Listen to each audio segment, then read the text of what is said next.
Alright guys, I wanted to review my official Nintendo Switch docking station. Quick look. So back here's kind of where you hook everything up. So you have the AC adapter, USB, and your HDMI out. Go ahead and plug that in. Switch right there. And we'll plug in our HDMI right here.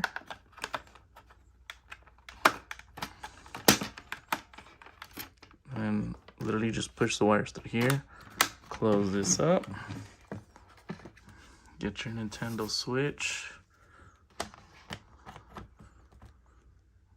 You'll start seeing that it starts charging right up here. Once you do have it connected to the TV, it'll show here. If you don't have this, this is definitely a must. If yours gave out, make sure you get your replacement. This one's definitely a 10 out of 10, especially if you need it for like parties, get-togethers, indoor, outdoors. Get you one 10 out of 10.